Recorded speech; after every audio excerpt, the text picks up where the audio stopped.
లెక్సీ Telugu stories పిల్లల నీతి కథలు బంగారు పాప.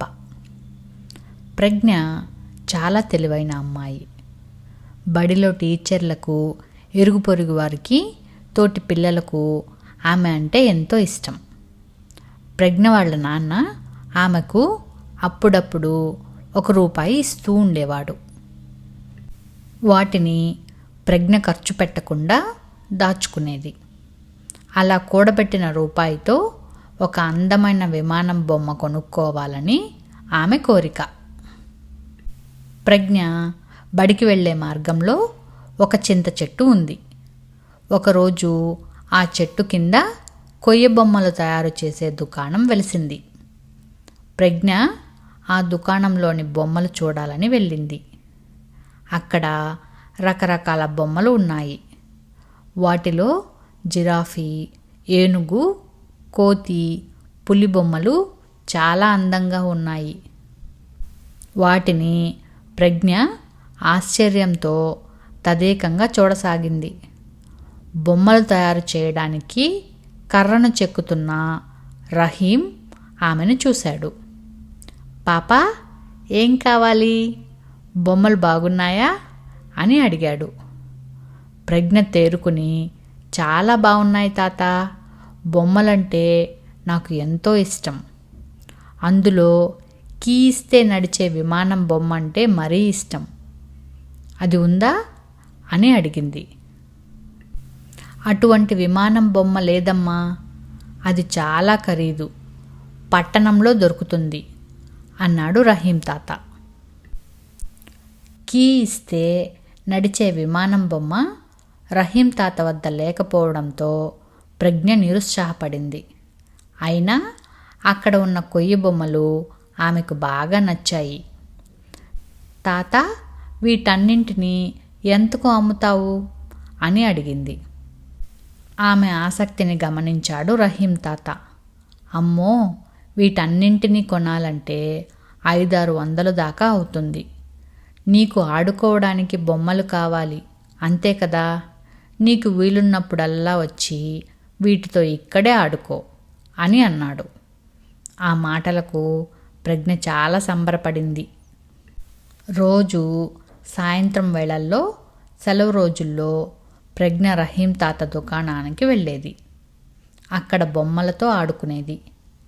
రహీం తాత బొమ్మలు తయారు చేస్తుంటే ఆసక్తిగా గమనించేది.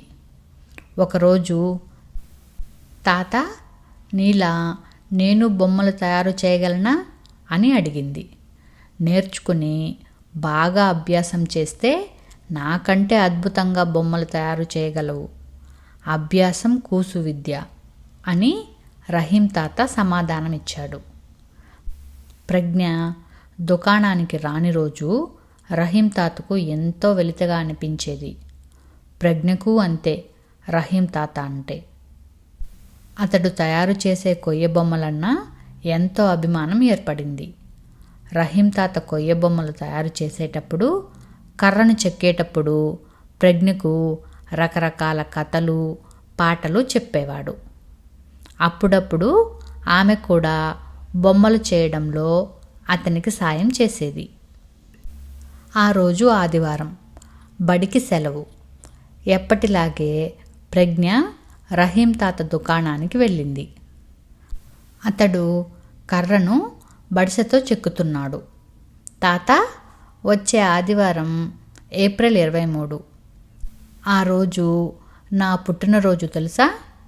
నాకు మా నాన్న పట్టులంగా జాకెట్టు కుట్టిస్తున్నాడు సంబరంగా చెప్పింది ప్రజ్ఞ. ఓహో, అలాగా. ఈ బంగారు పాప ఏప్రిల్ 23న పుట్టిందన్నమాట. ప్రజ్ఞ తల నిమురుతూ అన్నాడు రహీం తాత. తాత, నిన్న మా బళ్ళో శాంతి టీచర్ అక్బర్ బిర్బల్ కథ చెప్పింది. చాలా తమాషాగా ఉంది కథ అంది ప్రజ్ఞ.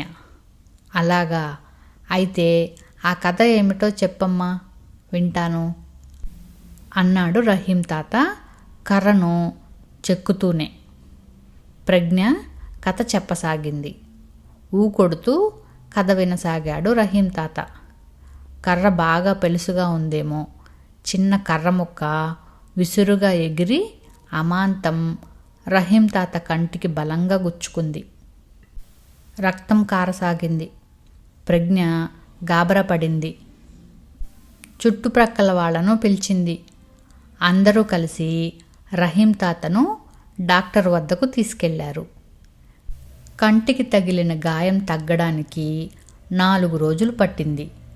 కర్రను చెక్కేటప్పుడు కళ్లకు రక్షణగా కళ్ళజోడు పెట్టుకోవాలని డాక్టర్ సూచించాడు.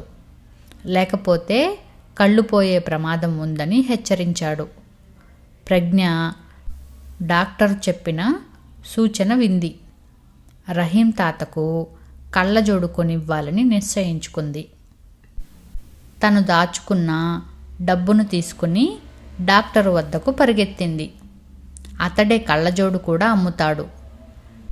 తను తెచ్చిన రూపాయలు ఇచ్చి రహీం తాతకు మంచి కళ్ళజోడు ఒకటి ఇవ్వమంది. కళ్ళజోడు కొనడానికి నువ్వు తెచ్చిన డబ్బులు సరిపోవు, ఇంకా కావాలి అన్నాడు డాక్టర్.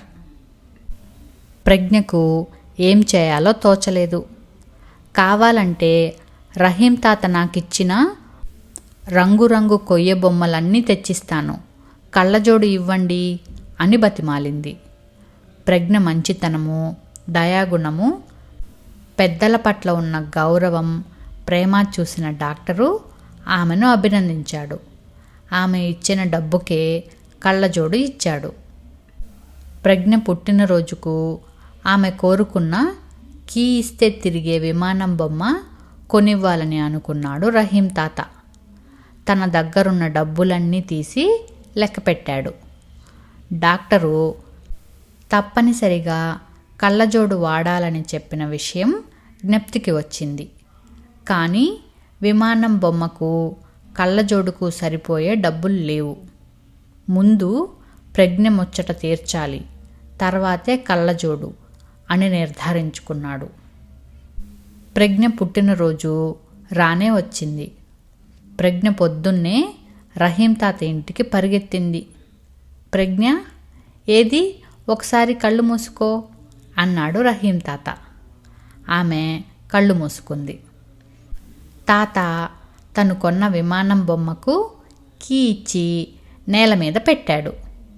ప్రజ్ఞను కళ్ళు తెరవమన్నాడు.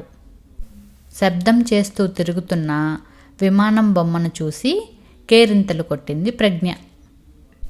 రహీం తాత, ఇప్పుడు నువ్వు కళ్ళు మూసుకోవాలి అంది ప్రజ్ఞ. ఆశ్చర్యంగా చూసి కళ్ళు మూసుకున్నాడు రహీం తాత. అతడి కళ్ళకు కళ్ళజోడు పెట్టింది ప్రజ్ఞ. కళ్ళు తెరిచి చూశాడు రహీం తాత. ప్రజ్ఞ తన పట్ల చూపిన అభిమానానికి అతడి కళ్ళల్లో నీళ్లు తిరిగాయి. ప్రజ్ఞ కోసం వెతుకుతూ వచ్చిన వాళ్ళ నాన్న ఇది చూశాడు. తన కూతుర్ని చూసి గర్వపడ్డాడు. రహీం తాత ప్రజ్ఞని పొగుడుతూ ఉంటే పొంగిపోయాడు.